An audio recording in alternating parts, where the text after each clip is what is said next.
비 좀 피하면 안 되겠어? 잠깐만 안에 있어도 되겠나? 어르신, 어서 안으로 들어가세요.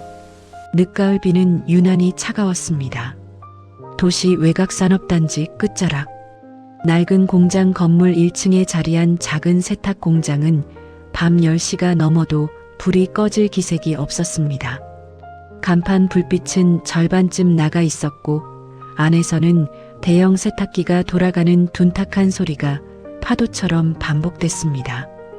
빗소리와 기계 소리가 뒤섞여 이 공장이 아직 살아있다는 걸 겨우 알려주는 것 같았습니다. 한 남자가 젖은 작업복 소매로 이마에 땀을 훔쳤습니다. 하루 종일 스팀 다리미 앞에 서 있었던 탓에 손끝이 얼얼했습니다. 그래도 그는 기계를 한 번 더 점검했습니다. 혹시 모를 사고가 늘 마음에 걸렸습니다. 함께 일하는 직원은 셋. 그들의 월급날이 그에겐 한 달 중 가장 무거운 날이었습니다. 강민재, 38살. 3년 전까지만 해도 그는 대한민국 상위 0.1%의 삶을 살았습니다. 재벌 2세, 전용기를 타고 비서가 일정을 관리하고 4인 하나에 수십억이 움직이는 삶이었습니다. 그 모든 걸 스스로 내던진 남자입니다. 이유는 딱 하나였습니다. 아버지의 방식으로는 살 수 없다는 것. 아버지 강도현 회장은 평생 이렇게 말했습니다. 사람은 쓸모로 판단해야 한다. 감정은 사업의 적이다. 그 철학이 만들어낸 결과물은 수조원의 그룹이었습니다. 하지만 그 과정에서 짓밟힌 사람들도 셀 수 없었습니다. 거래처 사장이 무릎 꿇는 걸 봤고 수십 년 함께한 직원이 하루아침에 짐을 싸는 걸 봤습니다. 민재는 그걸 두 눈으로 다 봐왔습니다. 그리고 어느 날 도장 하나 찍지 않고 회사를 나왔습니다. 상속도 위자료도 명함 한 장도 가져가지 않았습니다. 부자는 그날로 완전히 연을 끊었습니다. 지금 민재가 돌리는 세탁기 안에는 인근 요양원 시트와 작업복들이 들어있습니다. 직원은 셋. 잔고를 확인할 때마다 손끝이 긴장되고 거래처에서 전화가 오면 괜히 심장이 먼저 뜁니다. 화려한 과거 따위는 이 공장 안에서 아무 의미가 없습니다. 기계가 오늘 밤도 멈추지 않아야 한다는 것. 이달 결제가 제때 들어와야 한다는 것.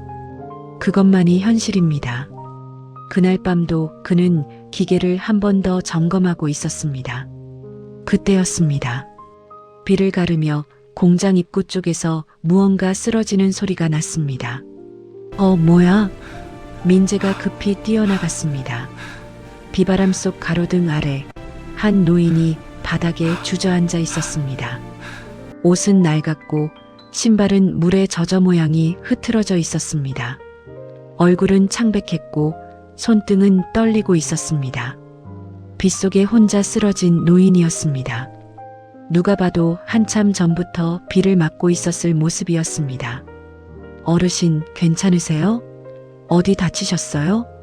민재가 무릎을 굽히며 물었습니다. 노인이 천천히 고개를 들었습니다.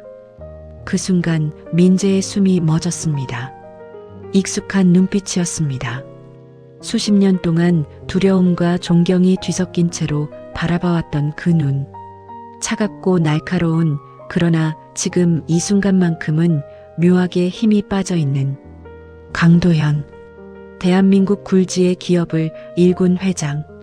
그리고 3년 전 서로 등을 돌린 아버지가 거기 있었습니다. 민재는 그 자리에서 굳어버렸습니다. 왜 여기 있는 걸까? 어떻게 이곳을 알았을까? 무슨 목적으로? 수많은 생각이 한꺼번에 머릿속을 스쳤습니다. 분노가 먼저 올라왔습니다. 그 다음은 당혹감, 그리고 마지막에 설명할 수 없는 연민이었습니다. 눈앞의 노인은 회장이 아니었습니다. 수행원도 정장도 그 단호하던 목소리도 없었습니다. 그냥 비를 맞고 쓰러진 늙고 지친 한 사람이었습니다. 그러나 노인은 아무 말도 하지 않았습니다. 마치 처음 보는 사람인 것처럼 시선을 흘렸습니다. 비 좀 피하면 안 되겠소? 잠깐만 안에 있어도 되겠나? 목소리는 낮고 거칠었습니다. 예전처럼 단호하지 않았습니다. 어딘가 조심스럽기까지 했습니다. 평생 누구에게도 허락을 구하지 않았던 사람이 지금 아들 앞에서 들어가도 되겠냐고 묻고 있었습니다.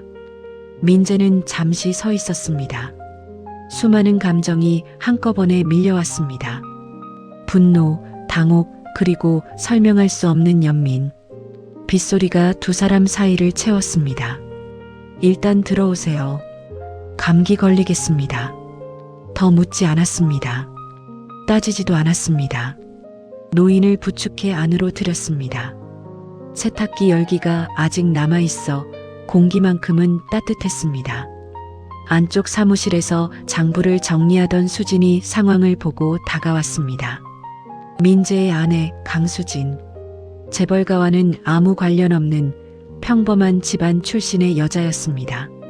아이 하나를 혼자 키우다 민재를 만났고 지금은 이 공장의 살림을 함께 꾸리고 있습니다.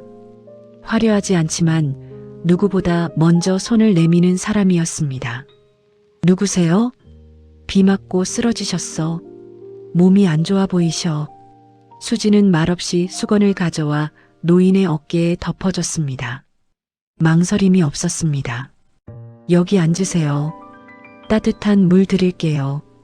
노인은 잠시 그녀를 바라봤습니다. 계산하는 눈이 아니었습니다. 조용히 깊이 들여다보는 눈이었습니다. 이 여자가 어떤 사람인지 읽으려는 눈이었습니다. 민재는 그 시선을 느끼고 있었습니다. 아버지는 자신을 보지 않았습니다. 대신 수진의 움직임, 공장 구석구석, 벽에 붙은 직원들 사진을 천천히 훑었습니다. 낡았지만 정돈된 공간. 화려함은 없었지만 사람 냄새가 났습니다.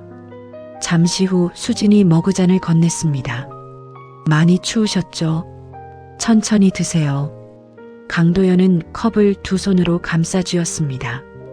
손끝이 미세하게 떨렸습니다. 뜨거운 온기가 손바닥 안으로 천천히 스며습니다. 밖에서는 여전히 비가 내리고 있었습니다. 안에서는 세탁기가 일정한 리듬으로 돌아갔습니다. 민재가 조용히 물었습니다. 여긴 어떻게 아셨어요? 노인은 잠시 침묵하다가 낮게 말했습니다. 그냥 지나가다 불이 켜져 있길래. 거짓말이었습니다. 둘 다 알았습니다. 하지만 아무도 지적하지 않았습니다. 그 거짓말을 건드리는 순간 이 조용한 밤이 무너질 것 같았습니다. 그날 밤 공장 안에는 묘한 정적이 흘렀습니다. 핏줄로 얽힌 두 남자는 서로를 모른 척했고 한 여자는 아무것도 모른 채 가장 먼저 손을 내밀었습니다. 그리고 강도연은 속으로 생각했습니다. 조금 더 지켜보자. 이것이 단순한 방문이 아니라는 걸 민재는 직감하고 있었습니다. 아버지는 평생 모든 것을 시험해왔습니다. 사업도 사람도 심지어 아들도. 지금도 그러는 걸까? 아니면 정말로 무너진 걸까? 비는 쉽게 그치지 않았습니다. 마치 오래된 갈등처럼 이 긴 밤은 이제 막 시작되고 있었습니다. 3년 전 봄이었습니다.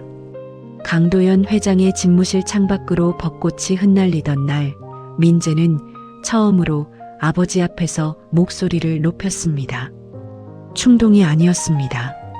오랫동안 혼자 사겨온 말들이 더 이상 몸 안에 머물지 못하고 터져나온 것이었습니다. 창밖의 벚꽃만이 아무것도 모른 채 흩날렸습니다. 그 결혼 저는 못합니다. 집무실 공기가 단번에 식었습니다. 합병을 앞둔 대기업 회장의 딸과의 혼담이었습니다. 언론에 흘릴 준비까지 끝난 상태였습니다. 강도연은 서류에서 눈을 떼지 않은 채 물었습니다. 이유가 뭐냐? 제가 좋아하는 사람이 있습니다. 짧은 정적이 흘렀습니다. 강도연이 그제야 고개를 들었습니다. 평생 수많은 협상 테이블에서 단 한 번도 흔들리지 않은 눈이었습니다. 배경은 아이 있는 여자입니다. 혼자 키우고 있고요. 그 말이 끝나는 순간 공기가 통째로 멈추는 것 같았습니다. 회장의 표정은 서서히 그러나 확실하게 굳어갔습니다. 분노가 아니었습니다. 그보다 훨씬 차가운 무언가였습니다. 다시 말해봐라. 그 사람과 결혼하고 싶습니다. 강도연이 자리에서 일어났습니다. 낮게 깔린 목소리가 집무실 전체를 눌렀습니다. 우리 집안이 어떤 자리인지 모르나 내 감정 하나로 기업이 흔들리면 그 책임은 누가 지지? 민재는 한 발짝도 물러서지 않았습니다. 기업은 지킬 수 있습니다. 근데 사람은요. 놓치면 다시 못 잡습니다. 회장은 비웃듯 숨을 내쉬었습니다. 아이 딸린 여자를 데리고 와서 가문을 잇겠다고. 그 말은 칼날보다 정확하게 날아왔습니다. 민재의 눈이 처음으로 흔들렸습니다. 하지만 흔들린 것은 잠깐이었습니다. 곧 다시 단단해졌습니다. 그 아이도 제 아이가 됩니다. 두 사람 사이에 긴 침묵이 놓였습니다. 시계 소리만 일정하게 울렸습니다. 강도연은 냉정하게 선을 그었습니다. 선택해라. 회사냐, 그 여자냐? 질문이 아니었습니다. 이미 답을 알고 하는 말이었습니다. 아들이 감당하지 못할 것이라는 확신이 담긴 목소리였습니다. 민재는 천천히 재킷 안주머니에서 봉투를 꺼냈습니다. 임원직 사표와 지분 포기각서였습니다. 미리 준비해온 것이었습니다. 오늘 이 대화가 이렇게 끝날 것을 이미 알고 있었다는 듯이 회사 지분, 경영권 다 내려놓겠습니다. 강도연의 눈썹이 꿈틀했습니다. 아들의 눈에 두려움이 없다는 걸 깨달은 순간의 표정이었습니다. 평생 처음 보는 표정이었습니다. 감정에 취해서 평생 후회할 선택이다. 후회하더라도 제 선택으로 하겠습니다. 민재는 봉투를 책상 위에 내려놓고 집무실을 나왔습니다. 엘리베이터 거울 속 자신의 얼굴은 이상하게도 담담했습니다. 두려움이 없었던 건 아니었습니다. 그러나 마음 어딘가가 오히려 가벼웠습니다. 오래 눌려있던 무언가가 마침내 제자리를 찾은 것처럼. 며칠 뒤 그는 고급 아파트를 정리하고 외곽의 작은 빌라로 이사했습니다. 짐은 생각보다 별로 없었습니다. 정작 자기 것이라고 부를 수 있는 게 그리 많지 않았다는 걸 짐을 싸면서 처음 알았습니다. 수지는 이사하는 내내 미안하다는 말을 반복했습니다. 나 때문에 이렇게까지 할 필요 없었는데. 민재는 박스를 옮기다 말고 그녀를 바라봤습니다. 나 때문에 당신이 사람 취급 못 받는 게 더 싫어. 수지는 더 이상 말을 잇지 못했습니다. 새 집은 작고 낡았습니다. 보일러는 소리가 요란했고 창문 틈으로 바람이 들어왔습니다. 그래도 저녁이 되면 세 사람은 작은 식탁에 둘러앉았습니다. 된장찌개 하나, 김치 한 접시. 수지는 늘 마지막에 숟가락을 들었습니다. 수진의 아이는 처음 한 달 동안 민재를 멀찍이서 관찰했습니다. 아이들은 어른보다 솔직합니다. 좋은 척, 괜찮은 척이 통하지 않습니다. 어느 날 저녁 아이가 조심스럽게 물었습니다. 아저씨, 우리랑 계속 살 거예요? 민재는 아이와 눈높이를 맞추려 무릎을 굽혔습니다. 그리고 천천히 말했습니다. 아저씨 아니고 아빠 해도 될까? 아이의 고개가 천천히, 아주 천천히 끄덕여졌습니다. 그 작은 움직임 하나가 지분 포기각서보다 더 깊이 민재의 가슴에 새겨졌습니다. 그는 그 순간 알았습니다.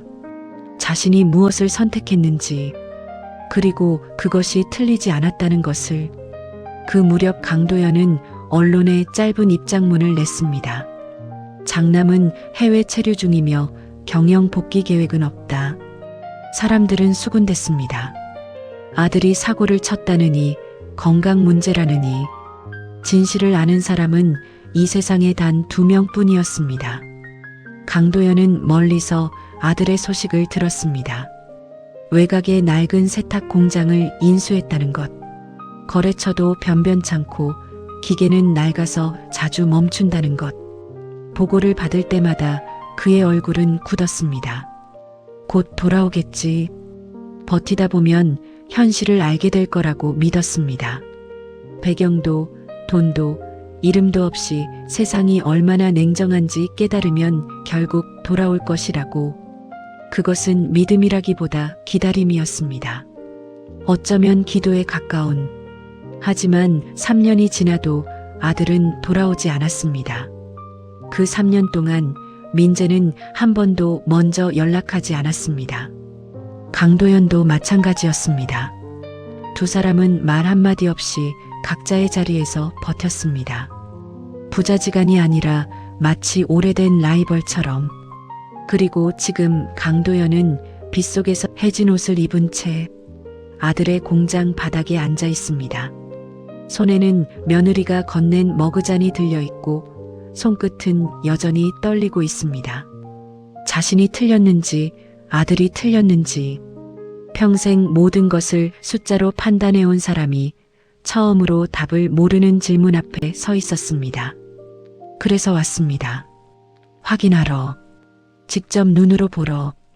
이것이 시험인지 후회인지 아니면 그 둘 다인지는 그 자신도 아직 알지 못했습니다. 비는 여전히 내리고 있었습니다. 강도연은 그날 이후 공장에 눌러 앉았습니다. 갈 데가 마땅치 않소? 짧은 말이었습니다. 그러나 그 속에는 계산이 숨어 있었습니다. 비 맞고 쓰러진 노인으로서는 볼 수 없는 것들이 있었습니다. 아들의 삶을 더 가까이서 더 오래 들여다봐야 했습니다. 그는 그렇게 결정했습니다. 민재는 더 묻지 않았습니다. 몸 괜찮아질 때까지만 계세요. 담담한 말투였습니다. 그러나 눈빛에는 복잡한 감정이 스쳤습니다. 아버지라는 사실을 모른 척하는 건 생각보다 힘이 드는 일이었습니다. 밥을 함께 먹을 때도, 기계 옆에서 나란히 서 있을 때도 민재는 그 손등의 흉터를 보지 않으려 애썼습니다. 12살 때 자신이 만든 흉터였습니다. 그 흉터 하나가 3년의 침묵보다 더 많은 것을 말하고 있었습니다. 강도연은 일부러 더 초라해 보이려 했습니다. 낡은 장갑을 끼고 허리를 굽힌 채 세탁물을 분류했습니다. 익숙하지 않은 노동에 손바닥이 금세 벗겨졌습니다. 기계 소음은 귓속을 때렸고 세제 냄새는 숨을 막히게 했습니다. 수조 원짜리 그룹을 움직이던 손이 지금은 남의 작업복을 분류하고 있었습니다. 그는 태어나 이런 환경에서 일해본 적이 없었습니다. 불편했습니다. 몸도 마음도.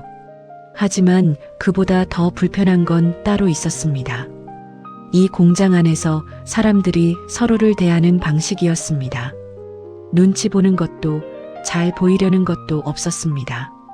그냥 각자 자기 일을 하면서 힘든 건 힘들다 하고 고마운 건 고맙다 했습니다. 강도연이 평생 살아온 세계와는 전혀 다른 방식이었습니다. 수지는 그를 어르신이라 불렀습니다. 무거운 건 저희가 할게요. 허리 다치세요. 그 말에는 동정도 경계도 없었습니다. 그저 자연스러운 배려였습니다. 강도연은 그 배려가 처음엔 불편했습니다. 아들 곁에 있는 노인이라면 누구에게든 저렇게 할 사람이었습니다. 진심인지 습관인지 알 수 없었습니다. 그래서 더 알고 싶었습니다. 진짜 얼굴이 어디 있는지. 며칠 뒤 강도연은 첫 번째 시험을 시작했습니다. 작업대 위에 일부러 지갑을 올려두었습니다. 두툼한 가죽 지갑 안에는 수표와 현금이 들어 있었습니다. 액수는 이 공장 한 달 매출보다 훨씬 많았습니다. 눈에 잘 띄는 곳에, 그러나 일부러 떨어뜨린 것처럼 자연스럽게. 지갑은 세탁물 더미 사이에 섞여 수진 손에 들어갔습니다. 그녀는 잠시 멈춰 섰습니다. 강도연은 멀찍이 서 그 모습을 지켜봤습니다. 그 짧은 정지가 무엇을 의미하는지 그는 알고 있었습니다. 사람은 큰돈 앞에서 반드시 흔들립니다. 평생 그걸 봐왔습니다. 아무리 올곧은 사람도 숫자가 커지면 표정이 달라졌습니다. 그런데 수지는 곧장 사무실로 걸어왔습니다. 어르신, 이거 떨어뜨리셨어요. 강도연은 짐짓 무심하게 받으며 물었습니다. 안에 뭐가 들었는지 안 봤소? 남의 건 안 봐요. 괜히 오해받기 싫거든요. 짧은 대답이었습니다. 표정은 담담했습니다. 미덕을 과시하는 얼굴이 아니었습니다. 계산하는 얼굴도 아니었습니다. 그냥 당연한 일을 했다는 얼굴이었습니다. 강도연은 속으로 고개를 갸웃했습니다. 운이 좋았던 건가? 그는 두 번째 시험을 준비했습니다. 오래된 세탁기 배선을 일부러 건드렸습니다. 과부하가 걸리면 멈출 걸 알면서도 혼자 있는 새벽 시간을 노렸습니다. 선 하나를 살짝 건드리는 것만으로 충분했습니다. 수십 년 된 기계는 작은 자극에도 민감했습니다. 예상대로 기계는 다음날 오전 굉음을 내며 멈춰 섰습니다. 급한 거래처 물량이 걸려있던 날이었습니다. 민재의 얼굴이 굳었습니다. 하필 오늘. 직원들이 우왕좌왕하는 사이 강도연은 모른 척 물러나 있었습니다. 수지는 기계보다 먼저 노인에게 다가왔습니다. 놀라셨죠? 혹시 다치신 데는 없으세요? 강도연은 그 순간 자신도 모르게 멈췄습니다. 수백만 원짜리 기계가 멈춰선 상황에 이 여자는 제일 먼저 노인의 안부를 물었습니다. 손해를 따지기 전에, 책임을 묻기 전에 기계 수리비가 수백만 원이 들 거라는 말이 오갔습니다. 민재는 계산기를 두드리며 깊은 숨을 내쉬었습니다. 이달 매출을 머릿속으로 계산하는 눈이었습니다. 그때 수진이 조용히 말했습니다. 적금 깨면 돼. 다시 모으면 되잖아. 민재는 고개를 저었습니다. 당신이 얼마나 모았는데 우리 다시 시작하면 되지. 사람 다치지 않은 게 어디야. 강도연은 그 말을 듣는 순간 설명하기 힘든 불편함을 느꼈습니다. 불편함이 맞았습니다. 따뜻함이 아니라 자신이 평생 살아온 방식과 너무 달랐기 때문이었습니다. 이 집은 손해 앞에서 서로를 탓하지 않았습니다. 이유를 따지지 않았습니다. 그냥 다시 시작한다고 말했습니다. 이상한 집이다. 그런데 그 이상함이 자꾸만 눈에 밟혔습니다. 마지막 시험은 더 노골적이었습니다. 그는 새벽에 혼자 작업하다가 일부러 바닥에 쓰러졌습니다. 쿵 하는 소리에 가장 먼저 달려온 건 수진이었습니다. 어르신, 눈 떠보세요.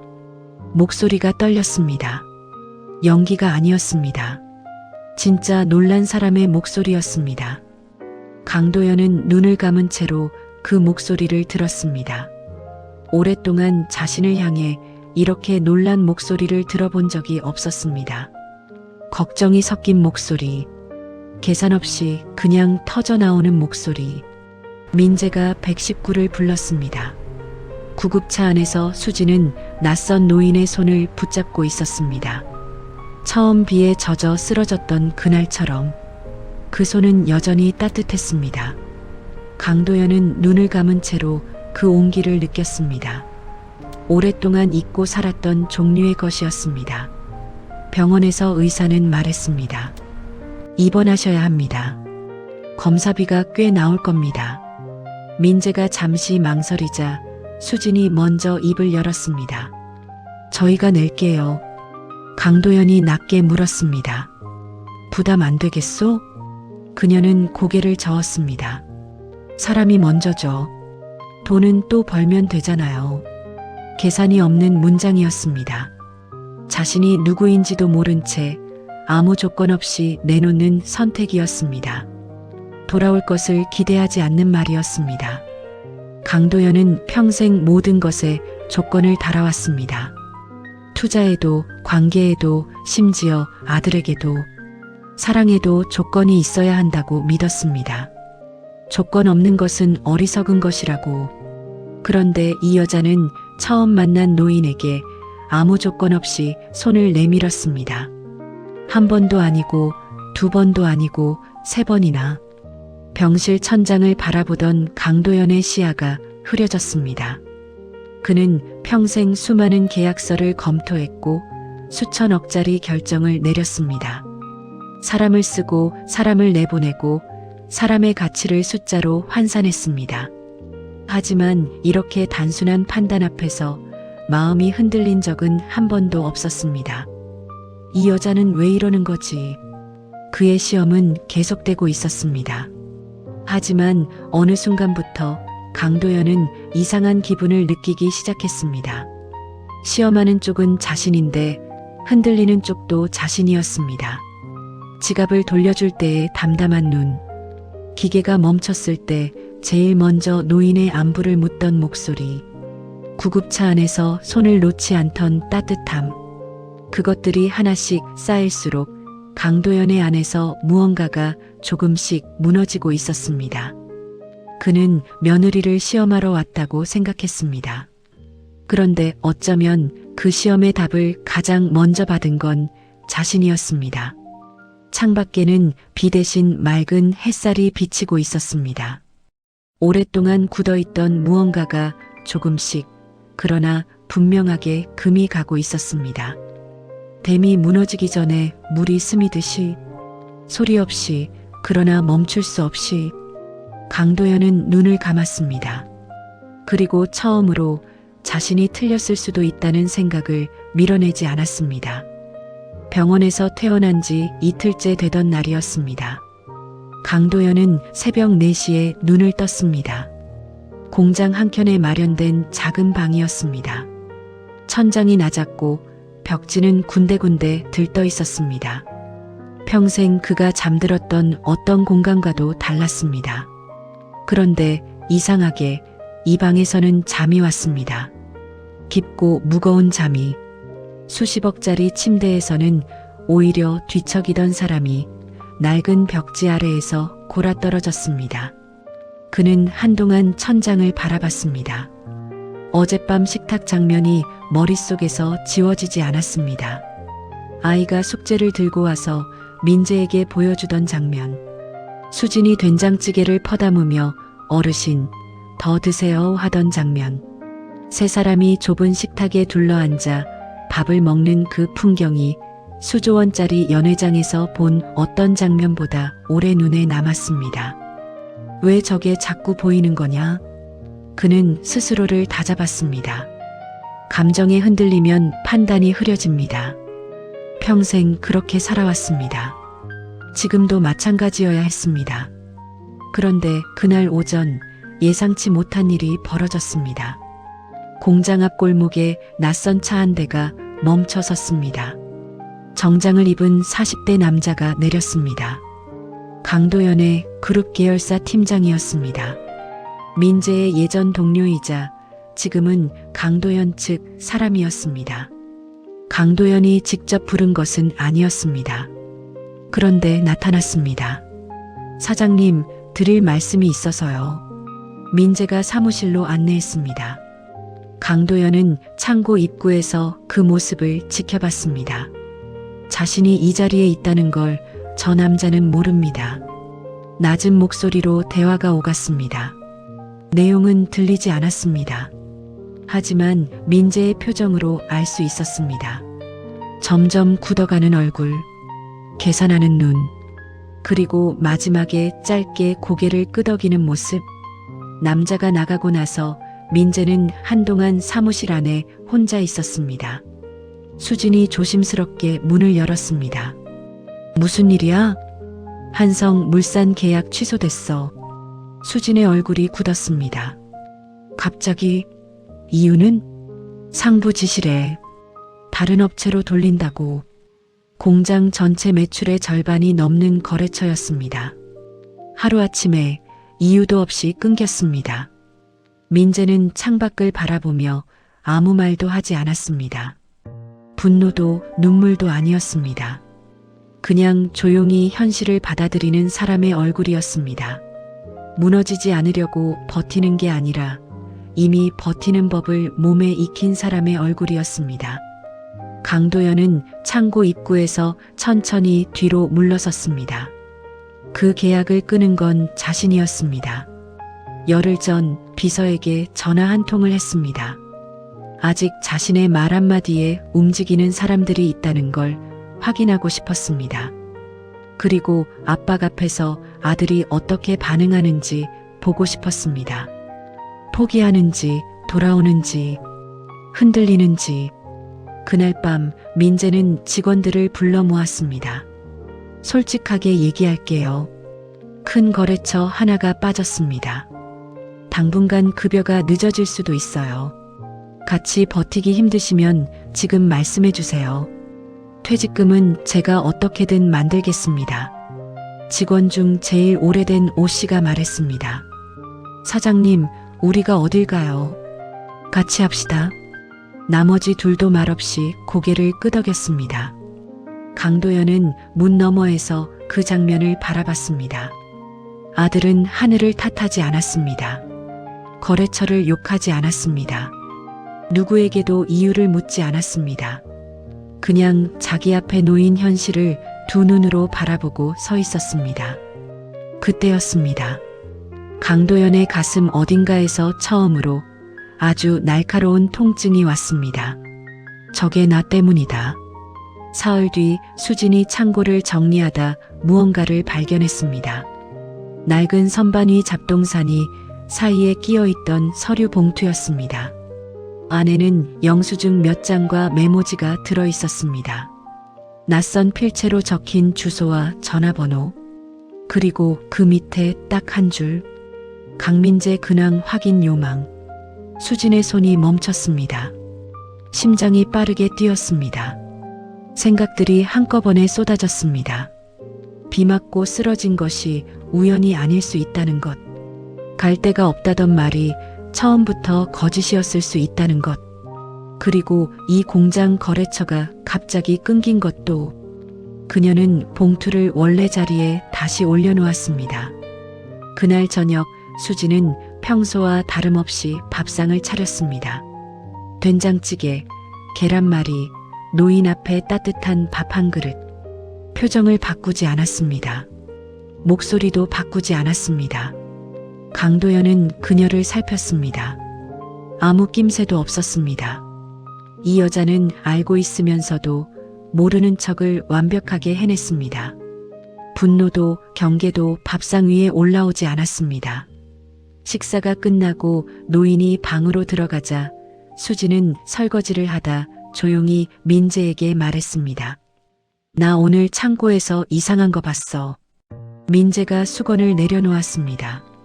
뭔데? 메모지 하나가 있었는데 거기 당신 이름이 적혀 있었어. 민재는 말이 없었습니다. 어르신이 처음부터 당신 찾아온 거 아닐까?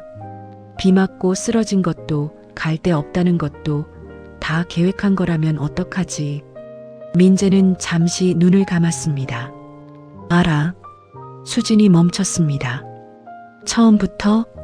둘째 날쯤 손등에 오래된 흉터가 있어. 내가 어렸을 때 만든 거야. 수진의 눈이 커졌습니다. 그럼 그분이 아버지야. 그 두 글자가 부엌 안에 조용히 떨어졌습니다. 수진은 들고 있던 수세미를 내려놓았습니다. 손이 떨렸습니다. 지난 며칠이 빠르게 머릿속을 스쳤습니다. 지갑을 돌려줬을 때, 기계가 멈췄을 때, 구급차 안에서 손을 잡았을 때, 그 모든 순간에 그 노인이 자신의 시아버지였다는 것이 왜 말 안 했어? 민재는 싱크대에 기대며 천장을 올려다봤습니다. 뭐라고 해? 아버지, 오셨어요? 그래서? 그는 낮게 웃었습니다. 쓴 웃음이었습니다. 아버지가 직접 말할 때까지 기다리려고. 그때까지는 그냥 밥이나 먹이자 싶었어. 수지는 아무 말도 하지 못했습니다. 눈물이 났습니다. 왜 나는지 설명하기 어려웠습니다. 민재의 담담함이 슬펐던 건지, 그 노인의 계산이 서러웠던 건지, 아니면 이 집안에 쌓인 오랜 시간이 한꺼번에 느껴진 건지, 아마 그 세 가지가 한꺼번에 밀려온 것이었을 겁니다. 그 밤 강도연은 방 안에서 잠들지 못했습니다. 거래처를 끄는 일이 머릿속에서 떠나지 않았습니다. 직원들이 같이 합시다 하고 고개를 끄덕이던 장면도, 민재가 아무 말 없이 현실을 받아들이던 얼굴도, 그는 평생 압박을 도구로 썼습니다. 압박하면 약한 곳이 드러난다고 믿었습니다. 사람의 진짜 얼굴은 위기 앞에서 나온다고. 그건 틀린 말이 아니었습니다. 그런데 아들의 진짜 얼굴은 무너지는 얼굴이 아니었습니다. 흔들림 없이 직원들 앞에 서는 얼굴이었습니다. 그리고 수지는 모든 걸 알면서도 남의 노인에게 밥을 퍼주는 얼굴이었습니다. 강도연은 주머니에서 오래된 수첩을 꺼냈습니다. 그 안에 삐뚤빼뚤한 어린이 글씨로 쓰인 쪽지가 끼워져 있었습니다. 민재가 10살 때 아버지 생일에 쓴 것이었습니다. 아빠, 나중에 나도 아빠처럼 멋진 사람이 될 거야. 그는 수십 년 동안 그 쪽지를 버리지 못했습니다. 차갑고 단호한 사람이 단 한 장의 쪽지를 버리지 못한 채 살아왔습니다. 눈이 뜨거워졌습니다. 손등으로 눌렀습니다. 그래도 소용없었습니다. 민재야. 그는 소리 내지 않고 입술을 움직였습니다. 내가 이미 됐구나. 내가 못된 것으로. 다음 날 아침이었습니다. 강도연이 먼저 부엌으로 나왔습니다. 수진이 혼자 아침을 준비하고 있었습니다. 민재는 아직 공장에 있었습니다. 강도연이 조용히 식탁 의자를 빼고 앉았습니다. 수진은 놀란 기색 없이 컵에 물을 따라 내밀었습니다. 잠시 침묵이 흘렀습니다. 강도연이 먼저 입을 열었습니다. 나인 거 알고 있지. 수진의 손이 잠깐 멈췄습니다. 강도연이 말을 이었습니다. 거래처도 내가 끊었어. 수진은 냄비 뚜껑을 덮으며 천천히 돌아섰습니다. 그의 눈을 바라봤습니다. 분노도 눈물도 아닌 눈이었습니다. 그냥 오래 기다린 사람의 눈이었습니다. 알고 있었어요. 강도연의 눈썹이 흔들렸습니다. 언제부터? 창고에서 메모 찾은 날부터요. 그런데 왜 아무 말도 안 했나? 수지는 잠시 생각하다가 말했습니다. 어르신이 먼저 말씀하실 때까지 기다렸어요. 그때까지는 그냥 밥이나 드리자 싶었거든요. 그 말은 민재가 어젯밤 했던 말과 똑같았습니다. 강도연은 아무 말도 하지 못했습니다. 목이 막혔습니다. 이 집 사람들은 하나같이 같은 방식으로 기다렸습니다. 먼저 내밀고, 먼저 밥을 주고, 먼저 손을 잡고, 그리고 조용히 기다렸습니다. 상대가 스스로 올 때까지.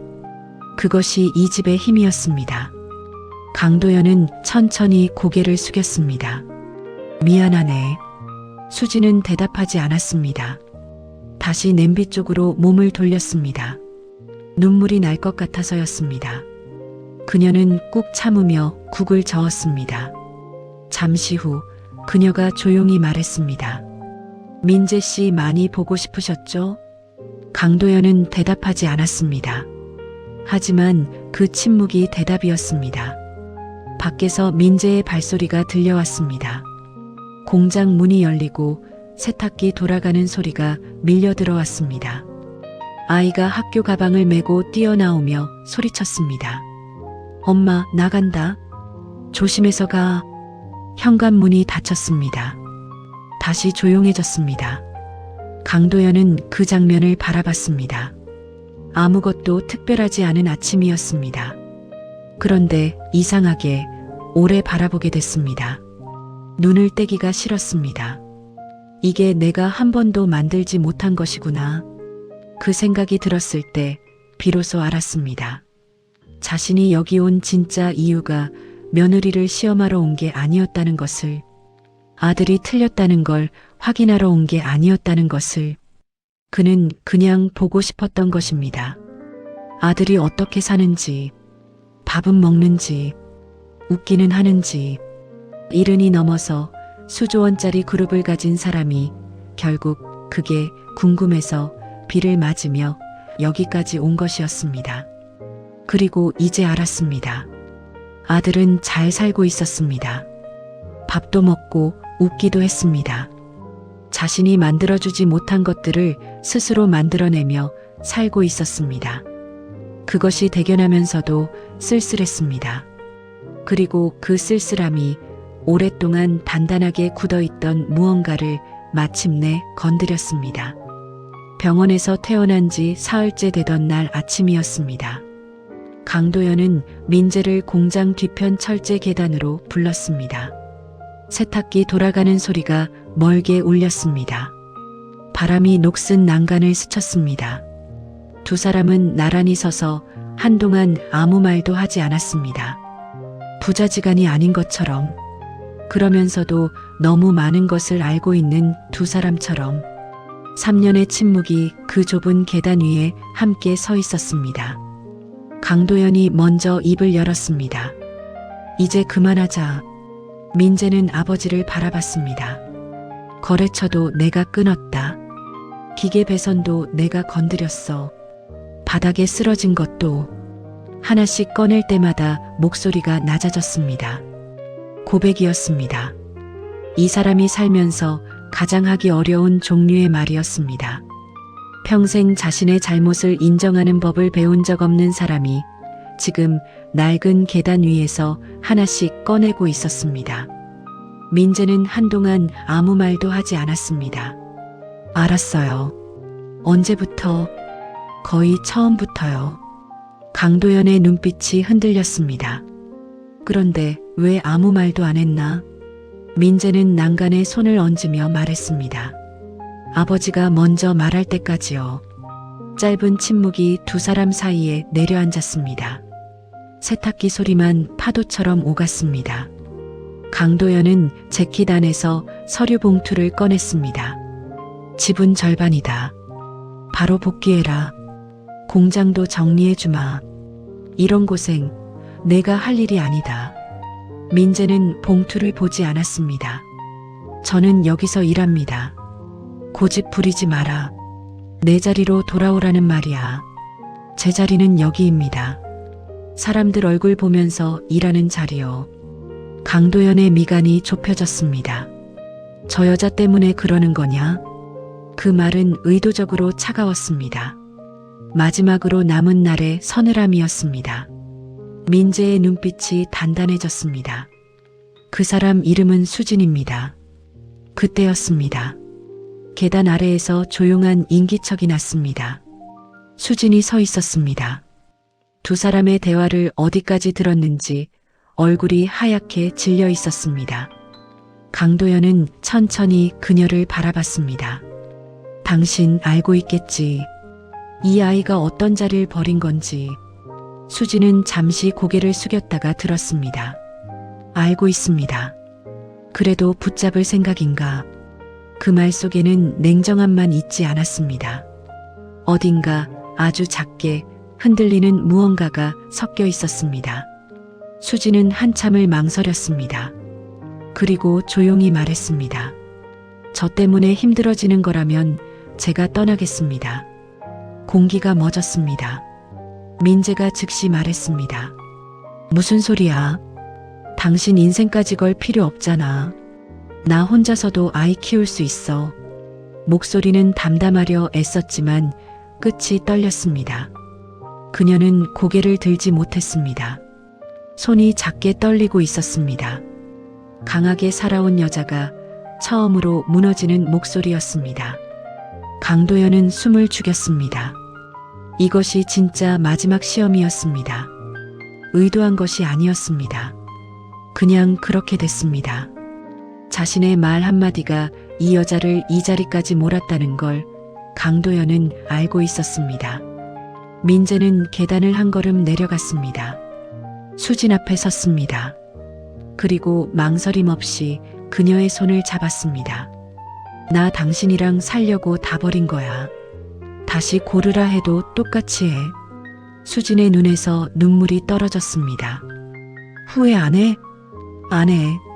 지금이 제일 사람답게 사는 거니까. 그 말은 과장도 분노도 없었습니다. 사실처럼 담담했습니다. 오래 살아낸 사람의 말처럼 단단했습니다. 강도연은 그 장면을 바라봤습니다. 돈으로 흔들 수 없는 것, 권력으로 바꿀 수 없는 것, 평생 자신이 가장 하찮게 여겼던 것이 지금 이 철제 계단 위에서 가장 단단한 것으로 서 있었습니다. 아들은 아버지를 택하지 않았습니다. 재산도 택하지 않았습니다. 오직 한 사람의 손을 택했습니다. 그리고 그것이 틀리지 않았다는 걸 강도연은 이제 알았습니다. 모간이 타들어갔습니다. 잠시 후 그는 짧게 말했습니다. 생각보다 단단하군. 그 말이 전부였습니다. 하지만 민재는 알았습니다.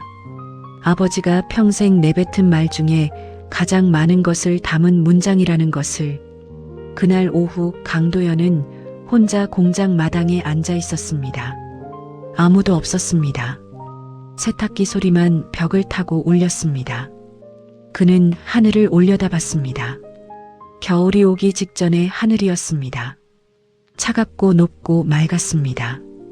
핸드폰을 꺼냈습니다. 오래된 연락처를 열었습니다. 거기엔 이름 대신 짧은 메모가 적혀 있었습니다. 민재 연락 금지. 3년 전 자신이 직접 써놓은 메모였습니다. 먼저 끊지 않으면 흔들릴 것 같아서, 자존심이 무너질 것 같아서, 그래서 스스로 선을 그었습니다. 그는 그 메모를 오래 들여다봤습니다. 그리고 천천히 지웠습니다. 민재, 이름만 남겼습니다. 그것으로 충분했습니다. 그의 겨울이 깊어졌습니다. 강도연은 매주 목요일마다 공장에 왔습니다. 검은 세단도 수행원도 없었습니다. 낡은 점퍼를 입고 버스를 타고 왔습니다. 처음엔 직원들이 어색해했지만 몇 주가 지나자 자연스러워졌습니다. 오 씨는 여전히 그를 어르신이라 불렀습니다. 강도연은 그 호칭이 싫지 않았습니다. 회장님이라는 말보다 훨씬 가벼웠습니다. 훨씬 사람 같았습니다. 어느 목요일 그는 일찍 도착해 혼자 마당을 쓸고 있었습니다. 수진이 출근하다 그 모습을 보고 멈췄습니다. 어르신, 그건 제가 할게요. 괜찮네. 몸을 좀 써야 오래 산다더군. 수진이 웃으며 옆에서 같이 빗자루를 들었습니다. 두 사람은 말없이 마당을 쓸었습니다. 낙엽이 한쪽으로 모였습니다. 강도연이 먼저 말했습니다. 아이가 요즘 학교는 잘 다니나? 네. 요새 수학을 좋아한다고 하더라고요. 그는 짧게 웃었습니다. 민재 어렸을 때도 수학을 좋아했는데. 수진이 빗자루질을 멈추고 그를 바라봤습니다. 그 눈에 촉촉한 것이 어렸습니다. 강도연은 낙엽 더미를 바라보며 말을 이었습니다. 그 아이한테 잘해줘서 고맙네. 아비 없이 크는 아이가 얼마나 외로웠을지. 저도 혼자 키우면서 많이 무서웠는데요. 민재 씨 만나고 나서 덜 무서워졌어요. 덜 무서워졌다. 그는 그 말을 천천히 되씹었습니다. 나는 평생 무섭다는 게 뭔지 몰랐네. 잃을 게 없다고 생각했으니까. 잠시 멈췄다가 말을 이었습니다. 근데 요즘은 알 것 같아. 이 목요일이 없어지면 어쩌나 싶을 때가 있거든. 수지는 아무 말도 하지 않았습니다. 고개를 돌려 하늘을 바라봤습니다. 눈물이 나려 했습니다. 차가운 겨울 하늘이었지만 햇살은 맑았습니다. 이 노인이 무섭다고 말하는 것을 처음 들었습니다. 그 한마디가 어떤 사과의 말보다 더 깊이 닿았습니다. 그해 12월 말이었습니다. 강도연이 갑자기 연락이 되지 않았습니다. 목요일이 됐는데 오지 않았습니다. 비서를 통해 연락이 왔습니다. 입원했다고. 예전에 미뤄뒀던 심장 검사를 받다가 문제가 발견됐다고. 수술이 필요했습니다. 민재는 전화를 끊고 한동안 벽을 바라봤습니다. 수진이 조용히 물었습니다. 가볼 거야? 민재는 대답 대신 재킷을 집어들었습니다. 병원 복도는 소독약 냄새와 낮은 발소리로 가득했습니다. 민재가 병실 문을 열었을 때 강도연은 침대에 반쯤 기대어 창밖을 바라보고 있었습니다. 링거줄이 손등에 꽂혀 있었습니다. 단정한 정장도 수행원도 없었습니다. 그냥 늙고 아픈 한 사람이 창밖을 바라보고 있었습니다.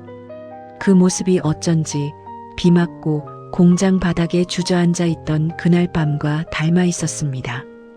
민재가 문 옆에 서서 말했습니다. 많이 아프세요? 강도연이 고개를 돌렸습니다. 표정이 잠깐 흔들렸다가 이내 평온해졌습니다. 앉아라. 두 사람은 한동안 아무 말도 하지 않았습니다. 강도연이 먼저 말했습니다. 수술 전에 할 말이 있어서. 수술 잘 되면 그때 하세요. 잘 되면 말 안 할 것 같아서. 민재가 아버지를 바라봤습니다. 강도연은 링거줄이 꽂힌 손을 내려다보며 천천히 말했습니다. 내 어머니가 떠나던 날 나는 출장 중이었다. 임종을 못 지켰어. 민재의 표정이 굳었습니다. 오래된 상처가 스치는 얼굴이었습니다. 그때 내가 혼자 병원에서 기다렸다는 거 나중에 들었다. 16이었지. 강도연의 목소리가 낮아졌습니다. 그날 달려오지 못한 것, 그리고 그 이후로도 아무 말하지 않은 것, 그게 제일 오래 남는다. 민재는 입을 열지 않았습니다. 사업이 먼저라고 생각했다. 슬픔도 아들도 기다릴 수 있다고 믿었어. 그는 눈을 감았습니다. 그게 내 평생의 실수였다. 창밖으로 햇살이 비스듬히 들어오고 있었습니다. 민재는 한동안 아버지를 바라봤습니다. 수십 년 동안 차갑고 단단하기만 했던 얼굴이 지금 이 순간 그냥 늙은 아버지의 얼굴이었습니다. 두렵고 미안하고 그러면서도 자존심 때문에 여태껏 이 말을 못했던 한 사람의 얼굴이었습니다. 민재는 천천히 손을 내밀었습니다. 링거줄 옆 주름진 손등 위에 조용히 얹었습니다. 아무 말도 하지 않았습니다. 말이 필요 없었습니다. 수십 년 동안 좁혀지지 않던 거리가 그 손 하나로 조용히 이어졌습니다. 강도연의 눈이 가늘게 떨렸습니다. 그는 아들의 손을 잡지 않았습니다. 물러서지도 않았습니다. 그냥 그 온기를 느끼고 있었습니다. 오래 잊고 살았던 아주 오래된 온기를. 수술은 잘 됐습니다. 회복실에서 눈을 떴을 때 강도연의 옆에는 민재가 앉아 있었습니다. 밤새 자리를 지킨 것이었습니다. 수지는 아이를 학교에 보내고 아침 일찍 도시락을 싸들고 왔습니다. 뚜껑을 여는 순간 된장찌개 냄새가 병실 안에 퍼졌습니다. 강도연이 흐릿한 눈으로 말했습니다. 잘 먹겠다. 어색하게 나왔습니다. 평생 잘 쓰지 않던 말이었습니다. 고마움을 표현하는 법을 몰랐던 사람이 이제 겨우 배우기 시작한 말이었습니다. 수진이 조용히 웃었습니다. 민재도 따라 웃었습니다. 거창하지 않은 아주 조용하고 작은 웃음이었습니다. 하지만 그 안에는 빗속에 쓰러진 노인과 비를 피하게 해준 낡은 공장과 시험과 눈물과 계단 위의 고백과 매주 목요일 버스를 타고 오던 한 사람이 전부 담겨 있었습니다. 봄이 됐습니다. 공장 마당 한켠에 작은 화분이 생겼습니다. 아이가 학교에서 씨앗을 가져와 심은 것이었습니다. 강도연은 목요일마다 제일 먼저 그 화분을 들여다봤습니다. 민재가 어느 날 그 모습을 보며 물었습니다. 꽃 좋아하세요? 별로. 강도연은 짧게 대답했습니다. 그냥 잘 크나보는 거다. 그게 좋아하는 거잖아요. 강도연은 아무 말도 하지 않았습니다. 하지만 화분에서 눈을 떼지 않았습니다. 두 사람은 나란히 서서 한동안 그 작은 화분을 바라봤습니다. 봄 햇살이 마당 위로 길게 내려앉았습니다. 세탁기 돌아가는 소리가 일정하게 울렸습니다. 강도연은 그 소리가 이제 시끄럽지 않았습니다. 오히려 마음이 놓이는 소리였습니다. 기계가 돌아가는 소리, 사람이 일하는 소리, 살아있는 것들이 제자리에서 움직이는 소리. 아이가 뛰어나오며 소리쳤습니다. 할아버지, 이거 봐요, 싹 났어요. 강도연이 쪼그리고 앉았습니다. 흙 위로 연두색 싹이 아주 조금 고개를 내밀고 있었습니다. 이름 뭐라고 지을 거야? 아이가 잠시 생각하더니 웃었습니다. 민들레요. 바람에 날려도 어디서든 다시 피니까요. 강도연은 대답하지 않았습니다. 눈가가 뜨거워졌습니다. 이번엔 참지 않았습니다. 70이 넘은 사람이 봄마당에 쪼그리고 앉아 조용히 눈물을 흘렸습니다. 아이는 그 모습을 보고 아무 말도 하지 않았습니다. 대신 조심스럽게 그의 손을 잡았습니다. 작고 따뜻한 손이었습니다. 강도연은 그 손을 꼭 쥐었습니다. 그래, 어디서든 다시 피면 된다. 늦었다고 생각한 날이 사실은 시작이었다. 강도연은 평생 가장 비싼 것들을 많이 가졌습니다. 그런데 가장 따뜻한 건 언제나 이런 곳에 있었습니다. 버스 정류장에서 걸어오는 길, 목요일 아침 된장찌개 냄새, 작은 손이 먼저 내밀어 오는 것, 그것들은 살 수 없는 것들이었습니다. 돈으로도 권력으로도 수조원짜리 그룹으로도 그는 70이 넘어서야 그걸 배웠습니다. 늦은 봄도 봄이었습니다. 늦게 핀 꽃도 꽃이었습니다. 그리고 늦게 돌아온 아버지도 결국은 아버지였습니다. 세탁기는 오늘도 돌아가고 있었습니다. 마당엔 햇살이 가득했습니다. 그리고 이 낡은 공장 안에서 네 사람은 조용히 같은 봄을 맞이하고 있었습니다. 구독과 좋아요는 영상 제작에 큰 힘이 됩니다. 감사합니다.